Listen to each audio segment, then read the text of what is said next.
নমস্কার, সুপ্রভাত আমার মিষ্টি বন্ধুরা। তোমরা কেমন আছো?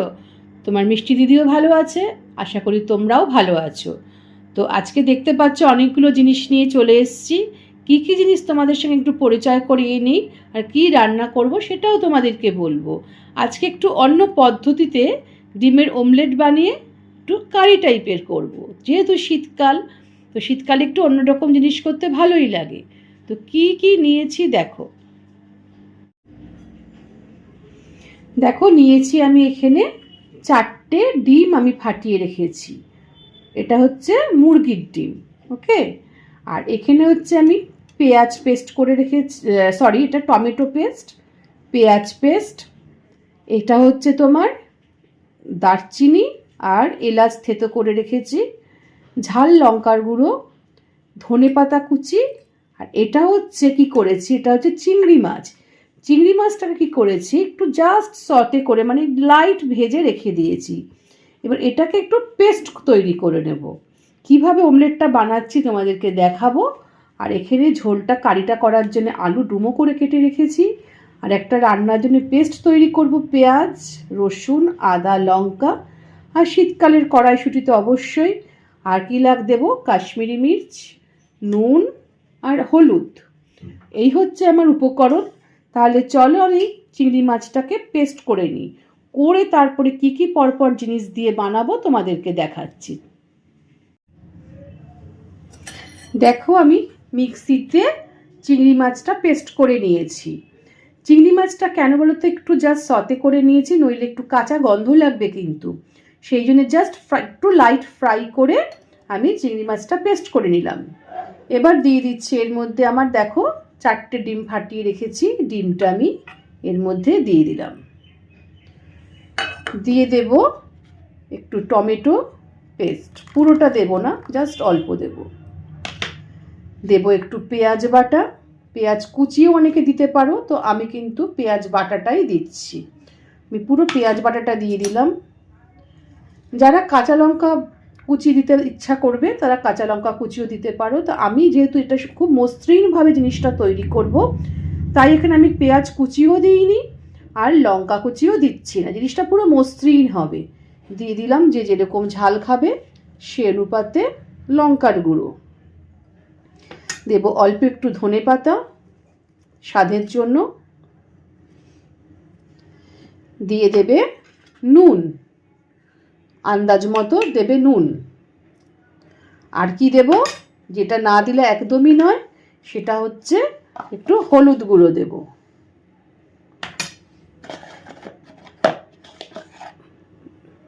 দিয়ে দিলাম হলুদ গুঁড়ো। এবার এটাকে ভালো করে মিক্স আপ করে নিই। দেখো আমি কি করেছি, ফ্রাইং প্যানে তেল নিয়েছি। নেওয়ার পরে দেখতে পাচ্ছ আমি কি সুন্দর করে জিনিসটাকে গুলে রেখে দিয়েছি, সমস্ত আইটেমটাকে ভালো করে ঘুটে নিয়েছি একটা চামচের সাহায্যে। এবার এটা দিয়ে দিচ্ছি তেলের মধ্যে। দিয়ে কি করবে, একদম লো ফ্লেমে এটাকে, তোমাদের আগেও আমি অনেকবার দেখিয়েছি, চাপা দিয়ে দেবে। কোনো নাড়াতে হবে না, কিচ্ছু করতে হবে না, দেখবে সুন্দর একভাবে উঠে যাবে। তোমাদেরকে দেখাবো তারপরে। দেখো এদিকে আমার ডিমের অমলেটটা তো তোমাদের দেখালাম, ঢাকা দিয়ে খুব সিমে একদম মানে লো ফ্লেমে দিয়ে রেখেছি। তোমাদের যখন তুলবো দেখবে কি সুন্দর একবারে উঠে গেছে। আর এই দিকে কি করেছি, আমি কড়াইতে একটু তেল দিয়ে দিয়েছি, দিয়ে আমার তেলটা গরমও হয়ে গেছে। এবার এই তেলের মধ্যে কি করবে, একটু ওই থেতো করা যে আমার এলাচ আর দারচিনিটা আমি দিয়ে দিলাম। আর কি দেব, দেব একটু চিনি, জাস্ট ক্যারামেল কালারটা আনার জন্যে। চিনি দিয়ে সবসময় একটু নাড়াবে, নইলে কিন্তু দলা পেকে যাবে। এবার যে আদা রসুন লঙ্কা যে পেস্ট তৈরি করে রেখেছি সেটা দিয়ে দিচ্ছি। আর এর মধ্যে আমি একটু নুন আর হলুদও অ্যাড করেছি।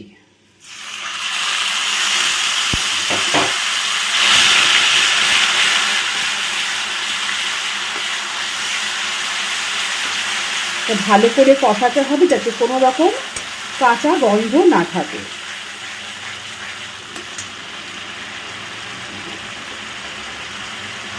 সবসময় যে কোনো জিনিস যখন কষাবে মিডিয়াম ফ্লেম করে নেবে, কারণ হাই ফ্লেমে করবে না, তাহলে জিনিসটা কী হয় তাড়াতাড়ি পুড়ে যাবে।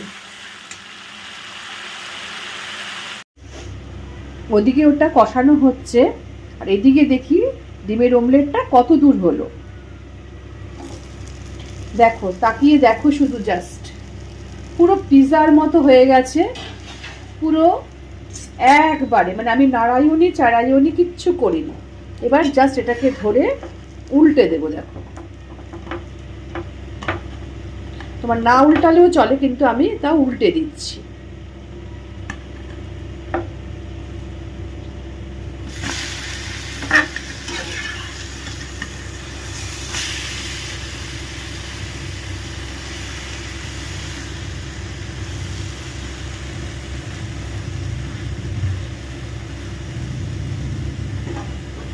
এবার গ্যাসটা তুমি বন্ধ করে দাও।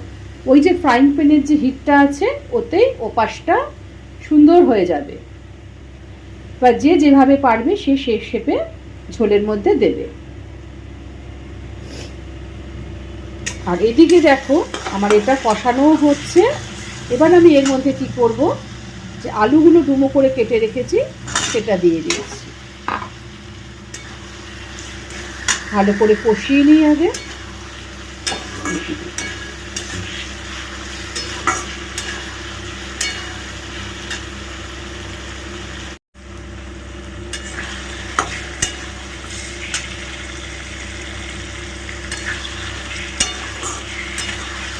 এটা কষতে কষতে এবার এর মধ্যে দিয়ে দিচ্ছি একটু কাশ্মীরি মির্চ, জাস্ট কালারের জন্য।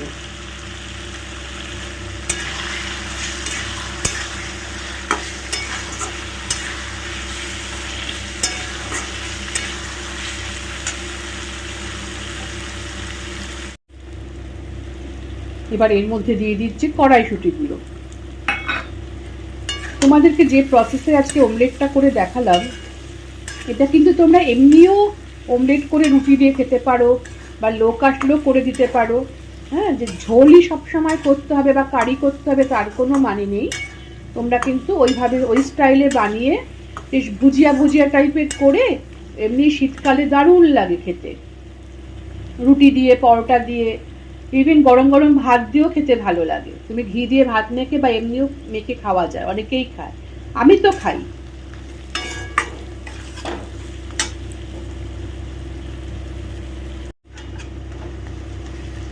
আমার মশলাটা খুব ভালো করে কষানো হয়ে গেছে, আলুগুলোও কষানো হয়ে গেছে। এবার জাস্ট আলুটা সেদ্ধ করার জন্য আমি এর মধ্যে পরিমাণ মতো একটু জল দিয়ে দিলাম। দিয়ে আঁচটা মিডিয়াম ফ্লেমে করে দেবে। ঝোলটা ফুটে উঠলে তোমরা চেক করে নেবে সব কিছু ঠিক আছে কিনা, নুন ঝাল মিষ্টি। আর এই রান্নাটা বেশি ঝোল লাগে না, একটু মাখো মাখো মতো হলে ভালো হয় খেতে। এটা ফুটে উঠলে আমি একটু মেজারমেন্ট করে ঝোলটা রেখে আমি নামিয়ে নেব। এবার কি করছি, একটু চাপা দিয়ে দিচ্ছি, তাহলে তাড়াতাড়ি কি হবে, আলুটা সেদ্ধ হয়ে যাবে। দেখো, এবার আস্তে করে ঢাকনাটা খুলে তোমাদের একটা জিনিস দেখাই। আমি কি করেছি, মাঝখানে ডিমের অমলেটগুলো এর উপরে দিয়ে দিয়েছিলাম। তাতে কি হয়েছে, ঝোলের যে টেস্টটা তাহলে ডিমের মধ্যে ঢুকে যাবে, আমার আলুও সেদ্ধ হয়ে যাবে, ঝোলও আমার আস্তে আস্তে অল্প হয়ে আসবে, কারির মতো খেতে খুব সুন্দর লাগবে। তো আমি কি করছি, আবার আমি এটাকে চাপা দিয়ে দেব।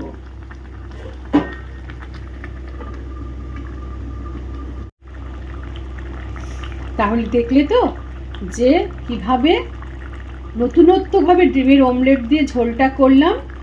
তো তোমরা এভাবে করে দেখো, কেমন লাগে আমাকে জানাবে অবশ্যই, কেমন লাগলো রান্নাটা।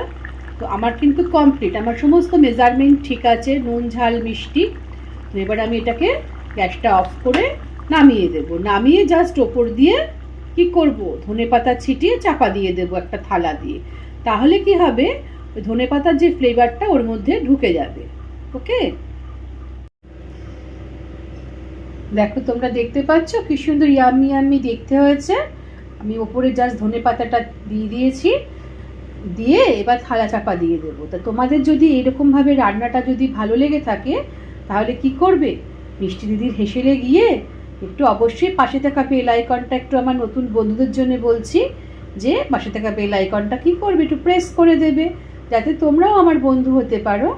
আর লাইক শেয়ার কমেন্ট অবশ্যই তোমরা করো, ওকে? আর পুরো ভিডিওটা দেখো, দেখে কেমন লাগলো আমাকে জানিও কিন্তু অবশ্য কমেন্টে। একটু অন্যভাবে করলাম তো, ওই জন্য তোমাদের মতামতটা যে আমার কাছে প্রচণ্ড জরুরি, কারণ তোমাদের কেমন লাগলো না লাগলো সেটা জানতে পারলে খুবই ভালো লাগে।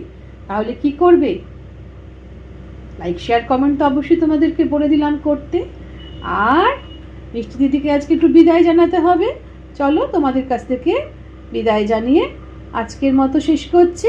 আবার নতুন একটা রান্না নিয়ে, নতুন কিছু নিয়ে তোমাদের কাছে ফিরে আসবো। চলো, টাটা।